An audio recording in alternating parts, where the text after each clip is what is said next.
낡은 책 한 권이 있습니다. 150년이 넘도록 전 세계에서 읽히고 있는 책이죠. 작은 아씨들 들어보셨을 겁니다. 수백만 명이 읽었어요. 영화로도 여러 번 만들어졌죠.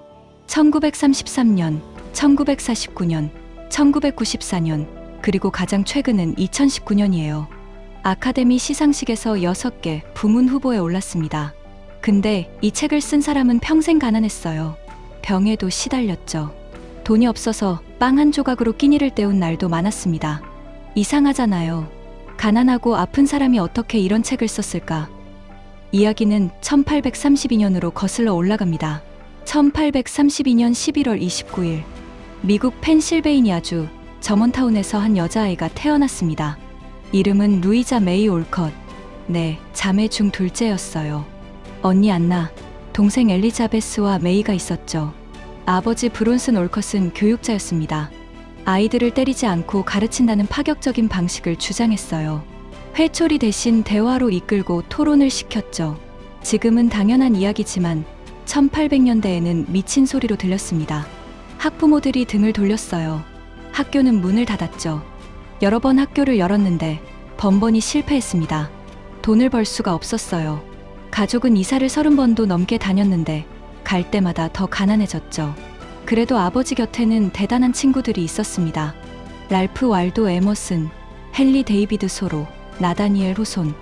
미국 문학사에서 빠지지 않는 거인들이죠. 이 사람들이 아버지의 친구였어요. 특히 에머슨은 어린 루이자를 유독 좋아했습니다. 자기 서재를 열어줬어요. 루이자는 거기서 살다시피 했죠. 책을 읽고 생각을 나누고 글 쓰는 법을 배웠습니다. 에머슨의 서재가 학교였어요. 근데 집에 돌아오면 현실은 달랐습니다. 저녁 식사가 빵 한 조각인 날도 많았어요. 때로는 그마저도 없었죠. 머릿속은 풍요로웠지만 배는 늘 고팠습니다. 1843년 6월, 루이자가 10살이 되던 해였습니다. 아버지가 큰 결심을 했어요. 가족 전체가 매사추세츠주 하버드 근처로 이사를 갔죠. 90에이커짜리 농장이었습니다. 이름은 프루트렌즈, 과일의 땅이라는 뜻이에요. 아버지의 꿈이 담긴 곳이었죠. 완벽한 공동체를 만들겠다는 거였습니다. 규칙이 있었어요. 고기를 먹지 않고 우유도 안 되고 양모로 만든 옷도 안 됐습니다. 동물을 이용하는 건 전부 안 됐어요.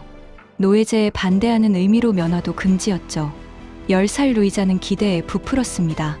드디어 가난에서 벗어날 수 있을 거라고 생각했어요. 근데 문제가 있었습니다. 아버지와 친구들은 철학자였지 농부가 아니었거든요. 씨앗 뿌리는 법도 몰랐고 작물 기르는 법도 몰랐어요. 여름이 지나고 가을이 왔는데 수확할 게 거의 없었습니다. 겨울을 날 수가 없었죠. 사람들이 하나둘 떠나기 시작했어요. 7개월이 전부였습니다. 프루트렌즈는 실패했어요. 아버지는 며칠간 침대에서 일어나지 못했습니다. 아무것도 먹지 않았어요. 말도 하지 않았죠. 루이자는 그 모습을 지켜봤습니다. 10살짜리 아이가 무너지는 아버지를요. 그날 밤 루이자는 일기를 썼습니다. 신이시여, 제발 우리 가족이 함께 있게 해주세요. 10살짜리 아이의 기도였어요. 가족은 다시 짐을 쌌습니다. 또 다른 곳으로 이사를 갔죠. 그렇게 30번도 넘게 이사를 다녔는데 상황은 나아지지 않았어요. 가난은 계속됐습니다. 루이자는 어린 나이에 깨달았죠. 꿈만으로는 밥을 먹을 수 없다는 걸요.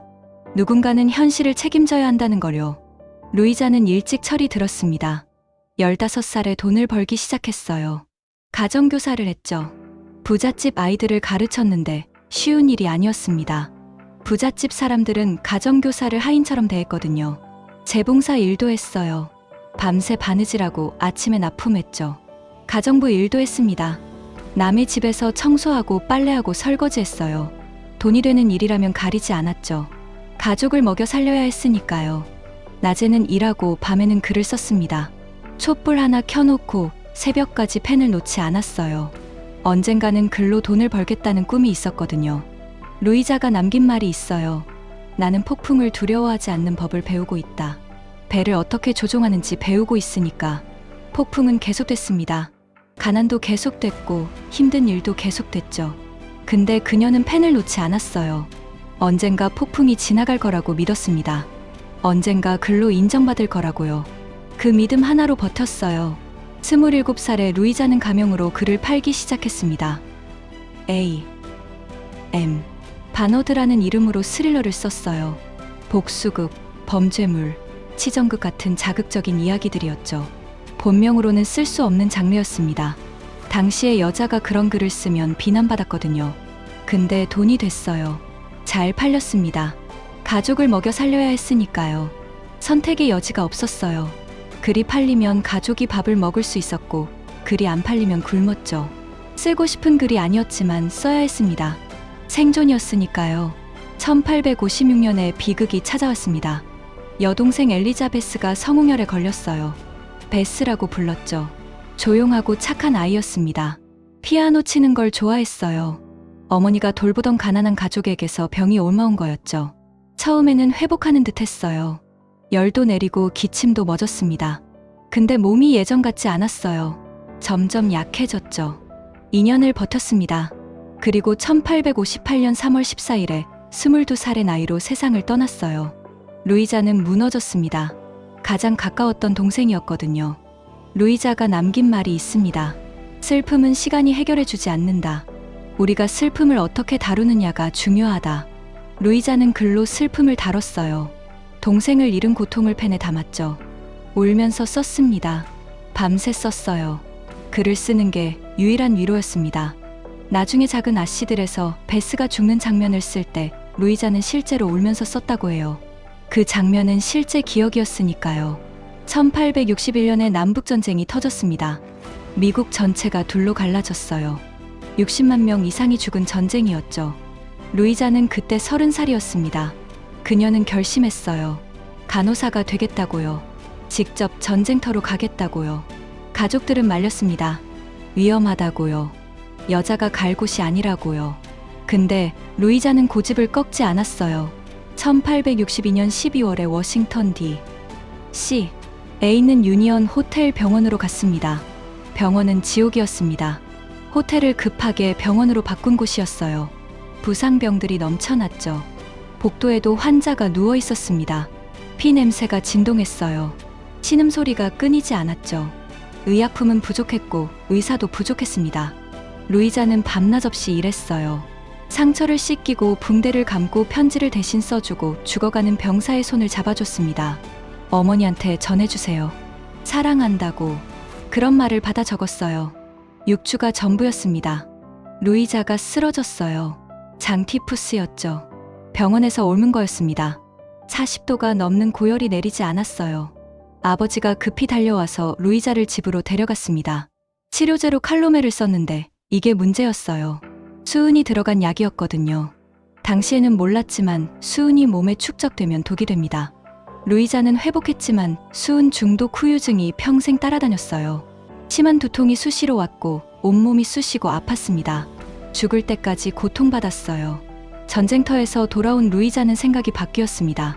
병원에서 죽음을 앞둔 병사들을 봤거든요. 20살도 안 된 청년들이 어머니를 부르며 죽어갔어요. 삶이 얼마나 짧은지 깨달았습니다. 그녀가 남긴 말이 있어요. 여자도 야망을 가져도 된다. 재능을 가져도 된다. 그게 왜 남자만의 것이어야 하나? 글을 쓰는 이유가 달라졌습니다. 단순히 돈을 버는 게 아니었어요. 세상에 전하고 싶은 이야기가 생겼죠. 1863년에 루이자는 병원에서의 경험을 책으로 냈습니다. 제목은 병원 스케치였어요. 전쟁터 병원에서 겪은 일들을 편지 형식으로 담았죠. 반응이 좋았습니다. 신문에 연재됐고 책으로도 나왔어요. 사람들이 루이자 메이 올컷이라는 이름을 기억하기 시작했습니다. 더 이상 가명이 아니었죠. 드디어 본명으로 인정받은 겁니다. 이야기가 점점 더 흥미로워지는데요. 좋아요와 구독 눌러두시면 더 많은 이야기를 함께 하실 수 있어요. 계속할게요. 1868년에 전환점이 왔습니다. 출판사 편집자 토마스 나일스가 연락했어요. 여자아이들을 위한 책을 써보지 않겠습니까? 당시에 여자아이들을 위한 책이 별로 없었거든요. 루이자는 처음에 거절했습니다. 그런 종류의 책에는 관심이 없었어요. 스릴러나 사회적인 주제를 다루고 싶었죠. 난 여자아이들을 잘 몰라요. 그렇게 말했습니다. 근데 아버지가 부탁했어요. 해봐라. 내가 잘할 수 있을 거다. 루이자가 책을 쓰면 아버지 책도 내주겠다는 조건이 있었거든요. 가족을 위해 루이자는 마음을 바꿨습니다. 뭘 쓸까 고민하다가 자기 이야기를 쓰기로 했어요. 어린 시절과 내 자매와 함께한 시간들과 가난했지만 따뜻했던 기억들을 담기로 했죠. 조는 자기 자신이었고, 매그는 언니 안나였고, 베스는 동생 엘리자베스였고, 에이미는 막내 메이였습니다. 2개월 반 만에 일부를 완성했습니다. 400이 쪽이었어요. 하루에 12시간씩 썼죠. 제목은 작은 아씨들이었습니다. 루이자 본인은 마음에 안 들었어요. 너무 지루하다고 했죠. 근데 출판사 편집자의 딸이 원고를 읽어보고 울었다고 합니다. 밤새 읽고 아침에 눈이 퉁퉁 부어서 나왔대요. 너무 재미있어요. 편집자도 확신이 생겼죠. 이건 된다고요. 1868년 10월 1일에 작은 아씨들 일부가 출간됐습니다. 결과는 폭발적이었어요. 초판 2,000부가 2주 만에 다 팔렸죠. 재쇄를 찍었는데 그것도 다 팔렸습니다. 또 재쇄하고 또 재쇄하고 멈추지 않았어요. 평생 가난하게 살았는데 갑자기 베스트셀러 작가가 된 겁니다. 사람들이 거리에서 루이자를 알아봤어요. 작은 아씨들 작가 아니세요? 처음 겪는 일이었죠. 독자들이 편지를 보내왔습니다. 수천 통이 매일 쏟아졌어요. 이분은 언제 나오나요? 저는 누구와 결혼하나요? 제발 로리와 결혼시켜주세요. 독자들은 조와 로리가 결혼하길 원했습니다. 근데 루이자는 그렇게 쓰고 싶지 않았어요. 조는 자기 자신이었거든요. 자기가 결혼하고 싶지 않은데 왜 조를 결혼시켜야 하냐는 거였죠. 독자 입맛에 맞추고 싶지 않았습니다. 루이자가 남긴 말이 있어요. 사랑은 아름다운 꿈이고 결혼은 알람 시계다. 그녀는 평생 결혼하지 않았습니다. 스스로 선택한 거였죠. 청혼을 받은 적은 있어요. 근데 전부 거절했습니다. 난 내 삶의 노예가 되고 싶지 않아. 그렇게 말했어요. 독립적으로 살겠다는 결심과 글을 쓰며 살겠다는 결심을 끝까지 지켰습니다. 1869년 4월에 작은 아씨들 2부가 출간됐습니다. 1부보다 더 팔렸어요. 2권 합쳐서 첫 해에만 38,000부가 팔렸죠. 루이자는 드디어 가난에서 벗어났습니다. 37살에 처음으로 돈 걱정을 안 해도 됐어요. 빚도 갚았고 좋은 집으로 이사도 했습니다. 아버지에게 안정적인 생활을 선물했어요. 어머니도 편하게 해드렸죠. 평생 원했던 거였습니다. 근데 대가가 있었습니다. 건강이 계속 나빠졌어요. 수은 중독 후유증은 사라지지 않았고 거기에 과로까지 더해졌죠. 글을 쓸수록 몸이 망가졌습니다. 손이 떨려서 펜을 잡기 힘들었어요. 눈도 침침해졌죠. 근데 멈출 수 없었습니다. 독자들이 기다리고 있었으니까요. 출판사에서 원고를 재촉했으니까요. 가족을 계속 책임져야 했으니까요. 1879년에 또 다른 비극이 찾아왔습니다. 막내 여동생 메이가 세상을 떠났어요. 화가의 꿈을 가졌던 동생이었죠. 루이자가 번 돈으로 유럽에서 그림을 공부하고 있었습니다. 결혼도 했고 아이도 생겼어요. 드디어 행복을 찾은 것 같았는데 출산 후 합병증으로 떠났습니다. 37살이었어요. 메이는 딸을 남겼는데 이름은 루이자였습니다. 루루라고 불렀죠. 메이의 유언이 있었어요. 언니가 루루를 키워줘. 루이자는 조카를 입양했습니다. 아픈 몸으로요. 47살에요. 결혼하지 않은 여자가 아이의 엄마가 된 거죠. 루루는 2살이었습니다. 프랑스에서 배를 타고 미국으로 왔어요. 루이자는 처음 보는 조카를 품에 안았습니다. 동생의 얼굴을 닮은 아이였어요. 루이자가 남긴 말이 있습니다. 내가 사랑하는 사람들을 위해 글을 쓴다. 그들이 행복하면 나도 행복하다. 루루를 위해 계속 썼어요. 이 아이가 커서 이모의 책을 읽으면 좋겠다고 생각했죠. 1880년대에 루이자는 요양원을 오가며 살았습니다. 보스턴의 요양원에서 지내는 날이 많아졌어요. 몸이 너무 아팠거든요.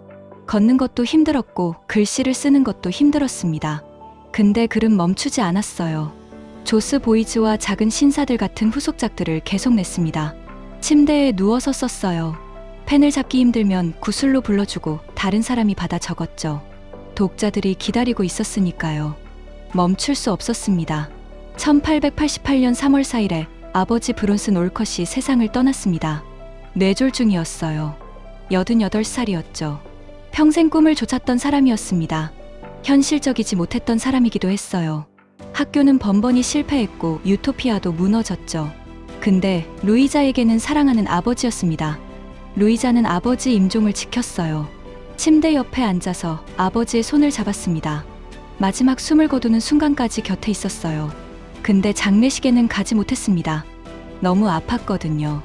이틀 후인 1888년 3월 6일, 루이자 메이 올컷이 55살의 나이로 눈을 감았습니다. 아버지 장례식 날이었어요. 마치 아버지를 따라간 것처럼 같은 날 떠났죠. 보스턴의 요양원에서 조용히 눈을 감았습니다. 마지막까지 루루 걱정을 했다고 해요. 조카가 잘 자랄 수 있을지, 책이 계속 팔려서 루루가 먹고 살 수 있을지, 평생 가족을 걱정했던 사람이었습니다. 루이자가 남긴 마지막 말 중 하나입니다. 나는 운이 좋았다. 내가 사랑하는 일을 하며 살았으니까. 평생 가난했어요. 평생 아팠죠. 쓰고 싶은 글 대신 팔리는 글을 써야 했던 적도 많았습니다. 근데 후회는 없다고 했어요. 가족을 위해 살았으니까요. 사랑하는 사람들이 행복한 걸 봤으니까요. 그녀에게는 그걸로 충분했습니다. 가난한 소녀였고 병든 몸이었지만 펜을 놓지 않았던 사람이었습니다. 150년이 지난 지금도 작은 아씨들은 읽히고 있어요. 전 세계 50개 이상 언어로 번역됐습니다. 영화로도 계속 만들어지고 있죠. 2019년 영화는 전 세계에서 2억 달러 넘게 벌었어요. 루이자가 2개월 반 만에 쓴 그 책이 아직도 사람들을 울리고 웃기고 있습니다. 150년 전에 쓴 가난한 여자의 이야기가요. 루이자 메이 올컷이 남긴 건 책만이 아니었습니다. 여자도 꿈을 꿀 수 있다는 증거였어요. 가난해도 포기하지 않으면 된다는 증거였죠. 사랑하는 사람을 위해 사는 삶도 가치 있다는 증거였습니다. 그녀의 책을 읽은 수많은 소녀들이 용기를 얻었어요. 나도 할 수 있다고 생각했죠. 그게 루이자가 남긴 진짜 유산입니다. 150년이 지나도 사라지지 않는 유산이에요. 여기까지 봐주셔서 감사해요. 구독과 좋아요는 큰 힘이 됩니다. 다음 이야기에서 또 만나요.